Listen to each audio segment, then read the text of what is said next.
Israel, America और Iran के दरमियान जंग का दौर लगातार जारी है और इस बीच आपको बता दें कि जंग का दायरा लगातार बढ़ता जा रहा है। इस बीच वार पलटवार का दौर जारी है। जितनी ताकत के साथ इजराइल और अमेरिका तेहरान को टारगेट कर रहे हैं, उससे कहीं ज्यादा ताकत से ईरान अब तल अवीव को निशाना बना रहा है। इस बीच कई बड़े वाक़े इस वक्त हुए हैं और इस बीच आपको बताते चलें कि हमलों की एक पूरी सीरीज एक तरह से चल रही है। आपको बताते चलें कि बड़ी खबर इस वक्त दुबई, मनामा और रियाद से है, जहां पर ईरान ने कई बड़े हमले किए हैं। मिडिल ईस्ट में पूरे मशरिक़ वस्ता में इस वक्त सायरन बजते हुए नजर आ रहे हैं। सायरन की आवाज सुनाई दे रही है, जहां पर दुबई, मनामा और रियाद पर ईरान ने हमले किए हैं।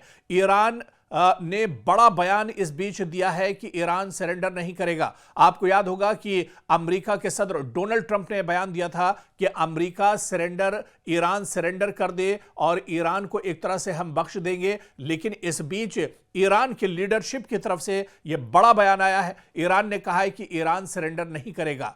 और इस बीच आपको बता दें कि ईरान ने आगे यह भी कहा है कि या तो ये जंग हम जीतेंगे या हम शहीद हो जाएंगे। यह दरअसल बड़ा और बेबाक बयान ईरान की तरफ से आया है। ईरान ने कहा है कि या तो इस जंग में हम शहीद हो जाएंगे या फिर इस जंग में हम फतेह हासिल करेंगे।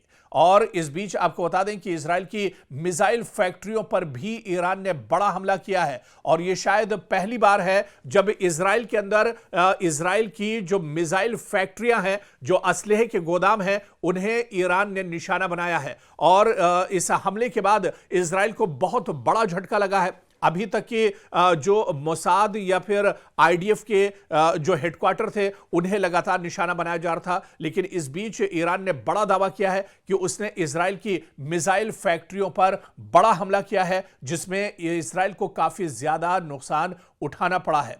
इस बीच एक और बहुत बड़ी खबर आ रही है। दरअसल ईरान ने अमेरिकी थाड को तबाह कर दिया है। जी हां, वो भी एक दो जगह नहीं, 3 जगहों पर अमेरिकी थाड को ईरान ने नुकसान पहुंचाया है। आपको बताते चलें कि ईरानी फौज ने अमेरिका के मिसाइल दिफाई निजाम थाड को निशाना बनाया है, जिस पर अमेरिका को बहुत ज्यादा नाज था, जिस पर इजराइल को बहुत ज्यादा घमंड था। मुत्तहिदा अरब अमारात, उर्दन और कतर में वाक़े अमेरिकी रडार सिस्टम को निशाना बनाया गया है। सैटेलाइट तस्वीरों में वाज़े तौर पर इन तीनों ममालिक में ईरानी हमलों के नतीजे में होने वाली तबाही को दिखाया गया है। अब अमेरिकी हुकूमत के इस बयान का मफहूम वाज़े होता जा रहा है कि ईरान जंग खींचने वाली है, यानी ईरान की जंग अभी कुछ दिन और चल सकती है। क्योंकि जब यह जंग शुरू हुई थी, उस वक्त डोनाल्ड ट्रंप ने कहा था कि सिर्फ 1 हफ्ते या 10 दिन तक यह जंग चलेगी। लेकिन आप देख लीजिए कि 1 हफ्ता गुजर चुका है, लेकिन इजराइल और अमेरिका अभी तक ईरान को पूरी तरह से इस जंग में भेद नहीं पाए हैं। बल्कि जितनी ताकत के साथ इजराइल और अमेरिका की तरफ से ईरान पर हमले हो रहे हैं, उससे कहीं मजबूती और ताकत के साथ हमला ईरान की तरफ से लगातार इजराइल पर किया जा रहा है। पूरे इजराइल में दरअसल हाहाकार मची हुई है। पूरे इजराइल में अफरा तफरी का माहौल है। लोग डरे हुए हैं। बहुत से खानदान और फैमिलियां तो ऐसी हैं जो जेर जमीन एक तरह से पनाह लिए हुए हैं। लगातार पूरे मशरिक़ वस्ता की बात करें या सिर्फ इजराइल की बात करें, लगातार पूरे इजराइल में जो सायरन है वो बज रहा है। सायरन की आवाज यहां पर रुक नहीं रही है। काफी ज्यादा तबाही देखने को मिल रही है, क्योंकि लगातार ईरान की तरफ से ईरान के जो रॉकेट हैं, जो मिसाइल हैं, जो ड्रोन है, उनके जरिए से हमला किया जा रहा है। इस बीच इजराइल ने यह भी दावा किया है कि क्लस्टर मिसाइल से भी ईरान ने इजराइल को निशाना बनाया है। इस बीच आपको बताते चलें कि ईरान ने भी कहा है कि शाहिद मिसाइल के जरिए उसने इजराइल पर हमला किया है। खुर्रम शहर 4 मिसाइल का भी इस्तेमाल अब एक तरह से ईरान कर रहा है। यह पहली बार है जब इस जंग में लेटेस्ट हथियारों का इस्तेमाल एक तरह से ईरान कर रहा है। शुरुआत में जो हमले इजराइल और तल अवीव की तरफ से के ऊपर ईरान की तरफ से हो रहे थे, उनमें दरअसल ईरान ड्रोन या फिर जो रॉकेट है या फिर जो पुराने मिसाइल थे, उनका इस्तेमाल एक तरह से ईरान कर रहा था। लेकिन अब जिस तरह से शाहिद मिसाइल, खुर्रम शहर 4 मिसाइल का इस्तेमाल लगातार किया जा रहा है, खैबर मिसाइल का इस्तेमाल किया जा रहा है, यह दरअसल ईरान की लेटेस्ट मिसाइल है जिसका इस जंग में पहली बार ईरान ने इस्तेमाल किया है। और शाहिद मिसाइल या खुर्रमशहर 4 मिसाइल दागने के बाद इजराइल के अंदर अफरा तफरी मची हुई है। इजराइल के अंदर काफी ज्यादा डर का माहौल बना हुआ है। इजराइल के अंदर चारों तरफ एक तरह से हाहाकार मचा हुआ है।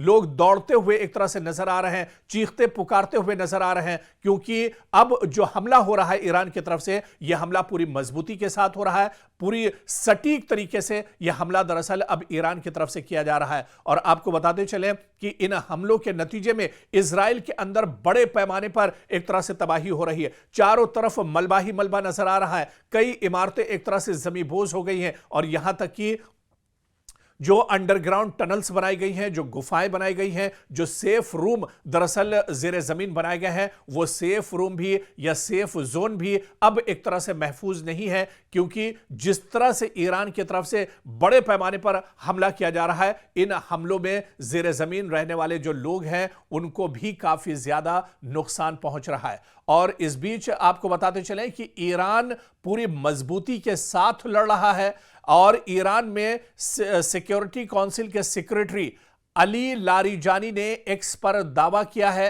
कि मुझे इत्तला मौसूल हुई है कि मुताद्दिद अमरीकी फौजियों को ईरान की अफवाज ने कैदी बना लिया है। जी हां, यह बड़ा दावा दरअसल ईरान के बड़े लीडर अली लारिजानी की तरफ से एक्स पर बाकायदा उन्होंने लिखा है कि मुझे यह इत्तला मौसूल हुई है ईरान से कि मुताद्दिद अमरीकी जो फौजी हैं उनको ईरान की फौज ने कैदी बना लिया है और उन्हें एक तरह से यरगमाल बना लिया गया है। खुद अली लारिजानी ने एक्स पर यह बयान दिया है। और इस बीच वहीं पर ईरान के एक और बड़े leader foreign minister Abbas Araghchi के मुताबिक ईरान के इक़दामात में शिद्दत की जिम्मेदारी दरअसल अमरीका पर आयद होगी। यानी जितनी शिद्दत के साथ ईरान पर हमला किया जाएगा उससे कहीं ज्यादा शिद्दत पर ईरान एक तरह से इजराइल और अमरीका को यानी दुश्मन को जवाब देगा। और ऐसे में अब्बास अराक्ची ने साफ तौर पर अलल ऐलान यह बयान दिया है। उन्होंने कहा है कि अगर ईरान को और ज्यादा मजीद या सख्त कदम उठाने पर मजबूर किया गया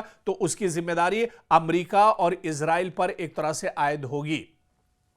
और इस बीच आप देखिए कि पूरे मशरिक़ वुस्ता में हमले रुक नहीं रहे हैं। पड़ोसी ममालिक पर दरअसल लगातार हमले हो रहे हैं, लेकिन ईरान ने एक बात यहां पर साफ कर दी है। ईरान ने कहा है कि पड़ोसी ममालिक पर हम हमले नहीं करेंगे जब तक कि वहां से कोई हमला नहीं किया जाता है। तो ईरान ने यह बात साफ कर दी है, क्योंकि ईरान ने पहले भी यह कहा था कि मशरिक़ वुस्ता में या मिडिल ईस्ट में जहां जहां पर ईरान ने हमला किया है, यह दरअसल जो मशरिक़ वुस्ता के ममालिक हैं, जो अरब ममालिक हैं, उन्हें टारगेट नहीं किया जा रहा है, बल्कि जहां पर अमेरिका की तंसीबात हैं, अमेरिका का साजो सामान है, अमेरिका के सिक्योरिटी फोर्सेस हैं, इजराइल के जो अलायंस फोर्सेस या उसके जो अलायंस ममालिक हैं, उन्हें दरअसल टारगेट किया जा रहा है। और इस बीच ईरान ने यह भी साफ कर दिया है, जब तक मशरिक़ वुस्ता का कोई मुल्क हमला ईरान पर नहीं करेगा तब तक ईरान भी कोई जवाबी कार्रवाई एक तरह से नहीं करेगा। और इस बीच आपको बता दें कि डोवियर एयरफोर्स जो कि अमेरिका में आता है, यहां पर एयरबेस पर सदर डोनाल्ड ट्रंप ने ईरान के साथ कशीदगी में हलाक होने वाले अमेरिकी फौजियों की लाशों का इस्तकबाल किया है। तो अब अमेरिका एक तरह से अपने फौजियों की लाशें भी ढो रहा है। अब आप देखिए कि दुबई में जो अमेरिकी फौजी मारे गए थे, ईरान के हमले में जो अमेरिकी फौजी एक तरह से मार गिराए गए थे, अब उन अमेरिकी फौजियों की लाशें एक तरह से अमेरिका पहुंच चुकी हैं। डोनाल्ड ट्रंप ने बाकायदा एयरबेस पर पहुंचकर इन लाशों का इस्तकबाल किया है और यहां पर अमेरिकी सदर के अहलिया भी उनके साथ मौजूद थी। और अब आप देखिए कि अमेरिका को जानी नुकसान भी इस जंग में बड़े पैमाने पर एक तरह से हो रहा है। डोवियर एयरफोर्स बेस से मौसूल होने वाली तस्वीर में सदर डोनाल्ड ट्रंप को अमेरिकी परचम में लपटे ताबूतों को फौजी तैयारे से उतारते हुए फौजियों को सलाम पेश करते हुए देखा जा सकता है। तो अब अमेरिका अपने फौजियों की लाशें एक तरह से ढो रहा है। हालांकि इसकी उम्मीद अमेरिका को बिल्कुल नहीं थी और अमेरिका ये मानकर चल रहा था कि हम जैसे ही जंग शुरू करेंगे ईरान एक तरह से हथियार डाल देगा। लेकिन ईरान ने यह साफ कहा है कि वो शहीद हो जाएंगे, लेकिन दुश्मन को पीठ दिखाकर या हथियार डालकर नहीं भागेंगे। और वहीं मशरिक़ वस्ता से एक और बड़ी खबर, दुबई में मकामी इंतजामिया के मीडिया ऑफिस ने ऐलान किया है कि दुबई के एक रिहायशी की मौत मिसाइल के टुकड़े लगने से हुई है। जी हां, दुबई में एक बार फिर ईरान ने अमरीकी तंसीबात को निशाना बनाया है और मजीद तफसीलात में बताया गया है कि ये इस शख्स की मौत दरअसल उस वक्त हुई जब दुबई के दिफाई निजाम ने दुबई की तरफ बढ़ने वाले एक मिसाइल को फजा में ही तबाह कर दिया। ताहम जमीन पर उसके टुकड़े एक गाड़ी पर गिरे, जिसकी वजह से इस गाड़ी में सवार ड्राइवर हलाक हो गया।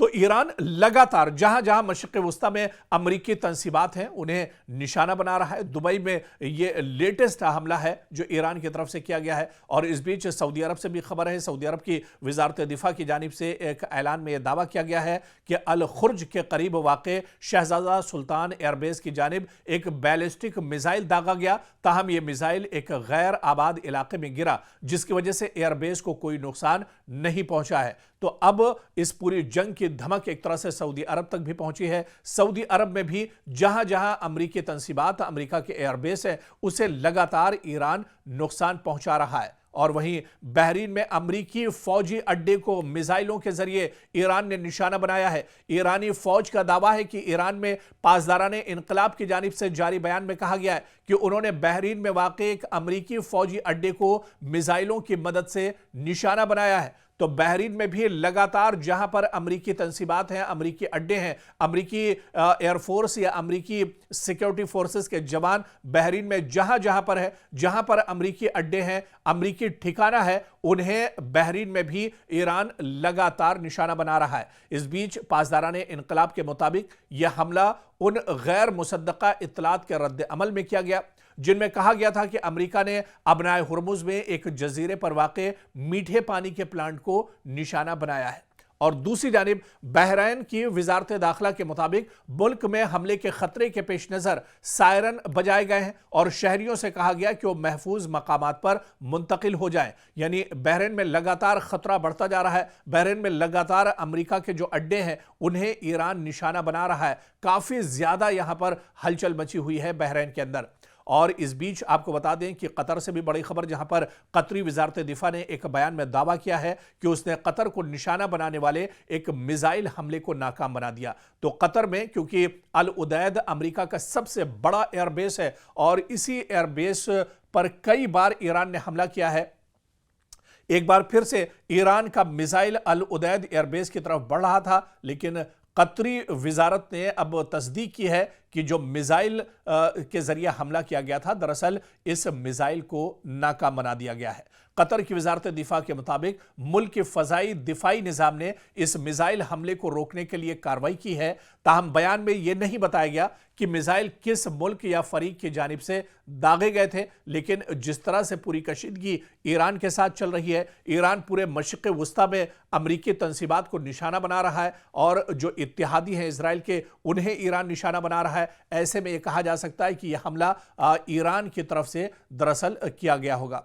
आप देखिए कि यह वाक़या ईरान के सदर मसूद पज़ेश्कियान के उस बयान के बाद पेश आया है जिसमें उन्होंने इस बात का इजहार किया था कि ईरान अपने पड़ोसी ममालिक पर उस वक्त तक हमला नहीं करेगा जब तक दूसरी जानिब से इस पर पहले हमला न किया जाए। और वहीं पर सऊदी अरब से एक और बड़ी खबर, जहां सऊदी अरब की फोर्सेस ने दारुल हुकूमत रियाज के सिफारती इलाके पर होने वाले ड्रोन हमले की कोशिश को नाकाम बना दिया है। आपको याद होगा कि रियाज में इससे पहले भी अमेरिका की एम्बेसी को निशाना बनाया गया था और एक बार फिर से उसी जगह को तेहरान की तरफ से निशाना बनाया गया। सऊदी वजारत दिफा के मुताबिक यह हमला ड्रोन के जरिए किया गया था, ताहम सिक्योरिटी फोर्सेस ने बरवक्त कार्रवाई करते हुए इसे नाकाम बना दिया है।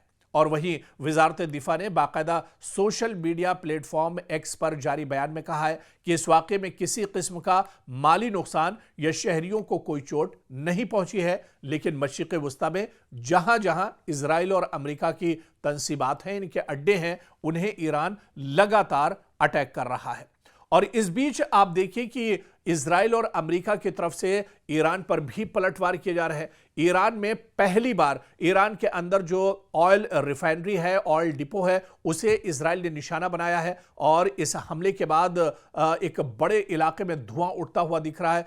एक बड़े इलाके में भयानक आग चारों तरफ एक तरह से दिख रही है और यह शायद पहली बार है जब इजराइल या अमेरिका की तरफ से ईरान के अंदर ऑयल रिफाइनरी को नुकसान पहुंचाया गया है, क्योंकि ये इस वजह से भी जो एक्सपर्ट और माहिरीन बताते हैं कि ऑयल रिफाइनरी पर हमला करना मतलब अमेरिका और इजराइल का अपने पांव पर ही कुल्हाड़ी मारना है, क्योंकि जब से अबनाए हुर्मुज को एक तरह से ईरान ने बंद किया है, उसके बाद दुनिया में पेट्रोलियम और गैस की किल्लत एक तरह से महसूस की जा रही है। तो कहीं ना कहीं ये जो कदम है वो अमेरिका और इजराइल के खिलाफ एक तरह से देखा जा रहा है। और इस बीच कुवैत से भी बड़ी खबर आई है, जहां पर कुवैत ने उसके public institution for social security पर हमले की बात कबूली है और उसने कहा है कि इस सोशल सिक्योरिटी जो इंस्टीट्यूशन है इस पर भी हमला किया गया है। बयान के मुताबिक इस हमले के नतीजे में इदारे की मरकजी इमारत को काफ़ी ज़्यादा नुकसान पहुंचा है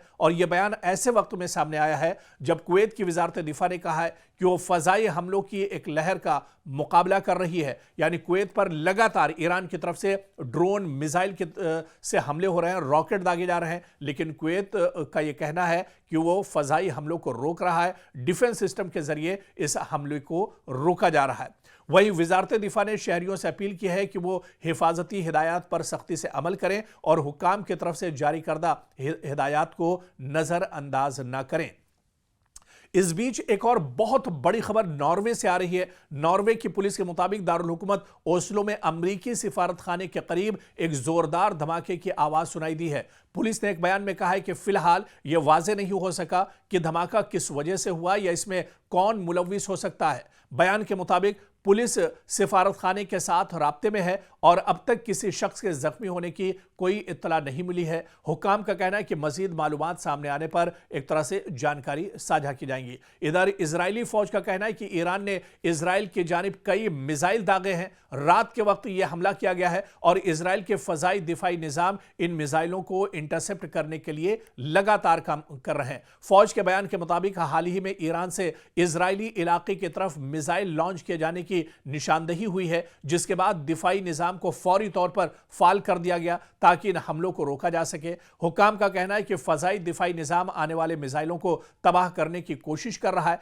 और सूरत हाल की मुसलसल निगरानी की जा रही है। लेकिन इस बीच आपको बता दें कि भले ही इजराइल की तरफ से यह दावा किया जा रहा है कि उसका डिफेंस सिस्टम ईरान से आने वाले मिसाइल और ड्रोन को रोक रहा है, लेकिन इसके बावजूद इजराइल के अंदर काफी ज्यादा तबाही है और सबसे ज्यादा जो तबाही इजराइल के अंदर देखने को मिल रही है वो तल अवीव में काफी ज्यादा तबाही हुई है, हैफा शहर में काफी ज्यादा तबाही हुई है, यौम बैत जो शहर है इजराइल का वहां पर काफी ज्यादा तबाही हुई है। बल्कि जो सबसे ज्यादा तबाही हुई है वो दरअसल एक तरह से देखिए तल अवीव में हुई है, जहां पर लोग अब अपने आप को महफूज नहीं कर रहे हैं। जो दावे इजराइल की तरफ से किए जा रहे थे, बिन्यामिन नेतन्याहू की तरफ से दावे किए जा रहे थे कि वो ईरान को मुंहतोड़ जवाब देंगे, वो ईरान के किसी भी हमले को एक तरह से नाकारा बना देंगे। तो एक हफ्ता गुजर चुका है और इस एक हफ्ते के बाद भी आप देखिए कि लगातार ईरान लगातार